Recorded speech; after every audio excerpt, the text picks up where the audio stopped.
we going? Yeah, on there. Well, Gary, thanks for doing this. Absolutely. And thanks for coming to Kansas. What motivated you to come to the convention? Well, I actually got my expenses paid, and it's a great way to take advantage of people wanting to have you come and speak. So I get to sing for my supper tonight.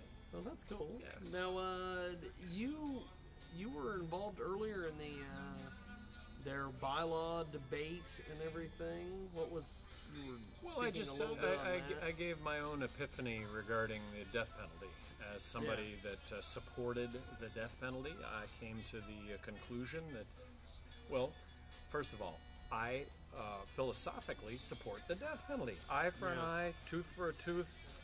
But what I came to recognize as governor of New Mexico was that it is unworkable as public policy that we put innocent people to death as a result of the death penalty. And I'm in the camp that doesn't want to put one innocent person to death to punish 99 that are guilty.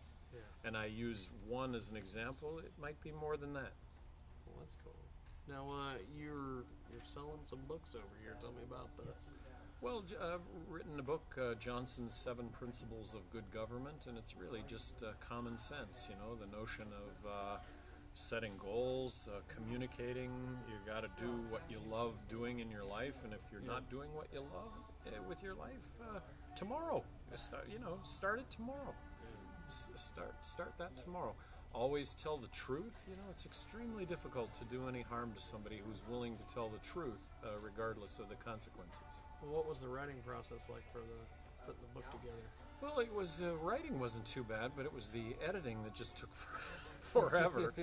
And it's easy to read, and it's not your typical political book, I don't think. Meaning it's hopefully you come away with some life lessons. Yeah.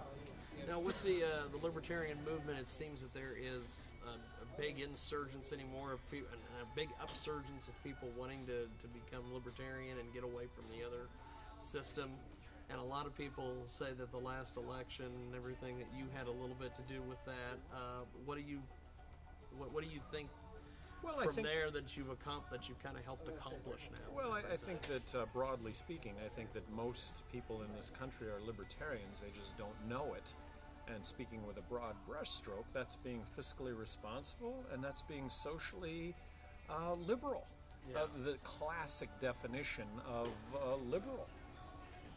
Now, with the libertarian message, especially with this convention, Kansas has the opportunity, if they get 5%, they get recognized as a big deal third party.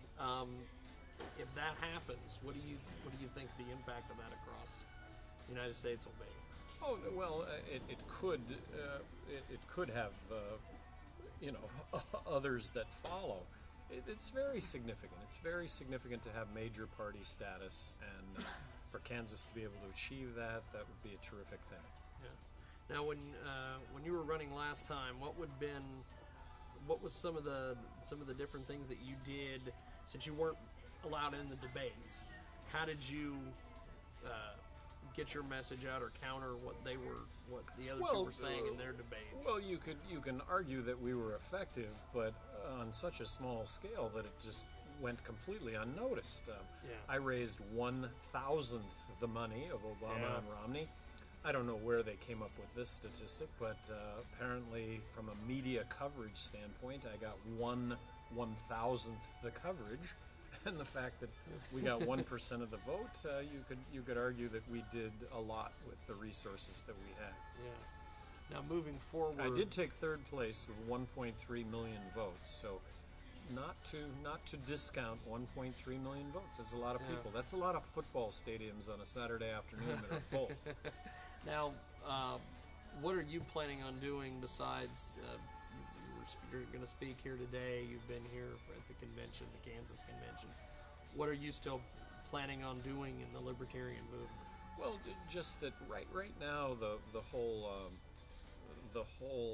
definition of libertarian is up for grabs, and right now, for the most part, the media is labeling or trying to present libertarian as libertarian / Republican / conservative / Tea Party. Well, I'm suggesting that it's not any of those following, that it is libertarian, and I'm the voice by default, having been the presidential candidate, of what it is to be a libertarian. And speaking again with a broad brushstroke, that's being fiscally very responsible and socially being liberal. I don't care how you live your life, as long as the decisions that you make in your life don't adversely affect mine. Yeah. Now, with the libertarian message, what is the one thing that libertarians, and it has to be Kansas, can be all over the place. What are they missing besides the status? What's the one little missing component of that? Well, the missing component is money. Yeah. And money being able to convey this message that I'm going to argue is indicative of most Americans. During the last presidential elections, there was a website, isidewith.com. Yeah. James, maybe you got online, but you answered 36 questions, and at the end of the 36 questions, you were paired up with the presidential candidate most in line with your views. Yeah. I was the next president of the United States based on 3.5 million people taking that test.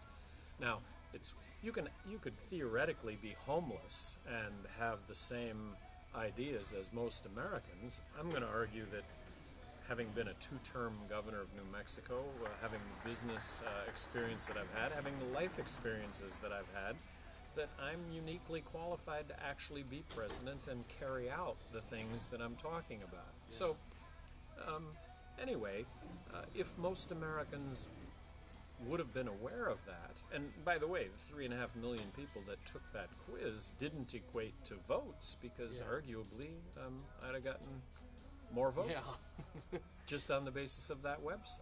Now, how do you think social media and everything happened to get your message out? Because I know, hearing from various folks that knew you were going to be in town this weekend, there was a lot of people that were like, "Oh my God, Gary's going to be there! Oh my God!" And so, and they were all people that they didn't vote for Obama, they didn't vote for Romney, but they knew you.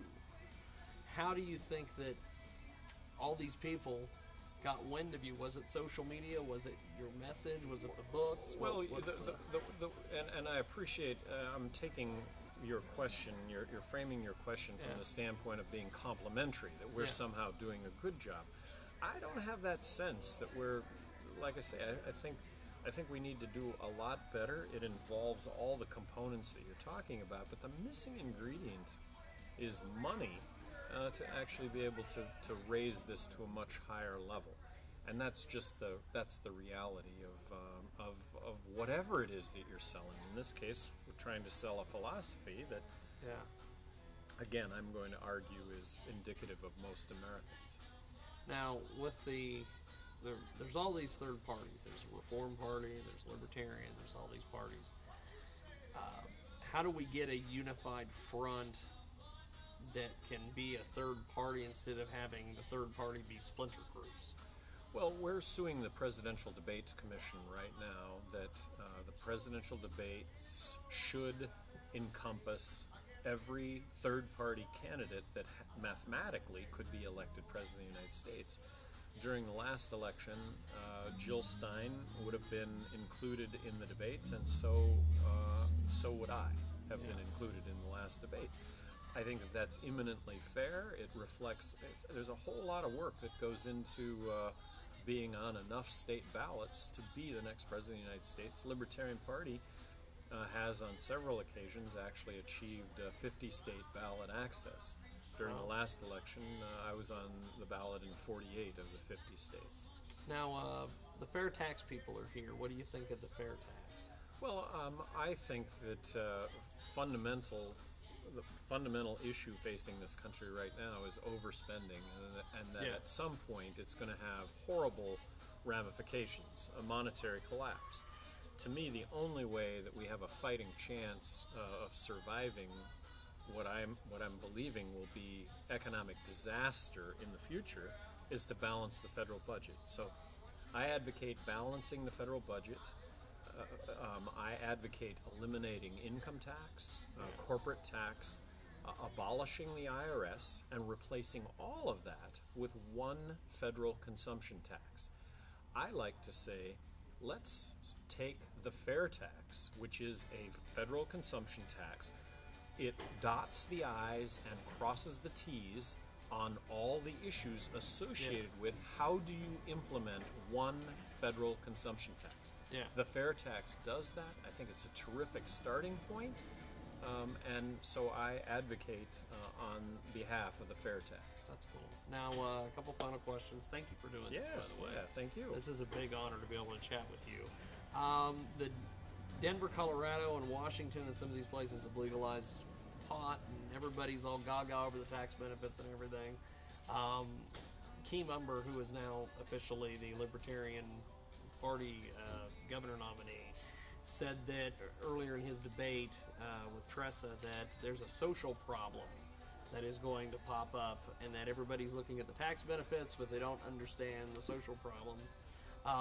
What do you think of basically the legalization of marijuana?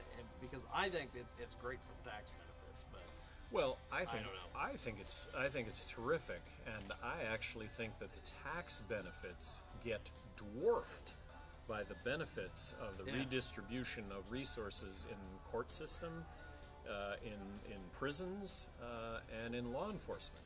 Yeah. When you redistribute half of the resources in all those categories, that makes for a better place for all of us to live. When police can go out and enforce real crime as opposed to non-violent, victimless crime, the world, in my opinion, is a better place. That's cool.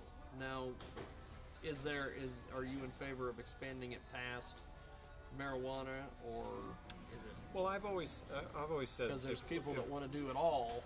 Well, and if I think that legalizing marijuana, and by the way, I think we're at a tipping point here, Colorado and Washington State, and I think within 10 years, I think that if not all the states, there'll just be a handful of states that don't have legal pot within 10 years.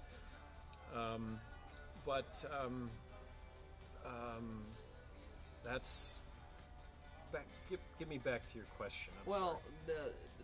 There's all sorts of people that want to do pot, but then there's like, well, let's do meth, let's do steroids, let's do everything. Well, what? let me just talk very briefly, so I think because we legalize marijuana, we're going to become much more aware regarding other drugs. Yeah. And the notion that at a minimum we should move away from criminalizing drug use. I met with judges in Portland, Oregon when I was governor of New Mexico. They wanted to meet with me. I went to the meeting, there were about 6 judges there, and what they said was that, and I had no idea what the meeting was going to entail. What they said was, we think that what you're saying is right on, but we would like to share with you a story that maybe you can tell to others that will communicate this drug issue a little bit better. What they said was that methamphetamine is really the horrible drug. I mean, people that do meth, they do crazy things. It alters their behavior. Yeah. It's really a bad thing. What they said was methamphetamine is the best example we can think of a prohibition drug. Methamphetamine would not, these are the judges talking. Okay. Methamphetamine would not exist but for prohibition because it's cheap, it's easy to make, and so the consequences of methamphetamine fall disparagingly on the poor. They said, we're not suggesting the following, but if cocaine were legal, all these people would be doing cocaine instead of methamphetamine without the negative behavioral consequence that goes along with it. Now let me interject cocaine for a second. Okay, cocaine does not have the negative behavioral consequence, but cocaine literally puts holes in your heart. Yeah. The stereotypical cocaine user their entire lives is Whitney Houston, who at some point near her 50s, 40s, dies of a heart attack. That's the cocaine user. So how about the government actually conveying the truth regarding all these subjects, and given a choice, are you going to really be a cocaine user knowing that you're going to cut your life dramatically short because of the number that cocaine does on your heart? I dare say that cocaine use would probably drop if you had that actual truth. Yeah. And methamphetamine, a prohibition drug. 90% of the drug problem is prohibition related, not use related. That is not to discount the problems with use and abuse, but that should be the focus. Fantastic stuff. Thank you for doing this. Thank you very much. And before we let you go, if people want to buy the book or get a hold of you online, what's the... Our America Initiative. I think if you Google Gary Johnson, just Google Gary Johnson, I think the first thing that comes up is Our America, and that keys you into You're all Googleable. this. Googleable. Yeah. Well, thank you, sir. All right, James. I appreciate it. Thank you.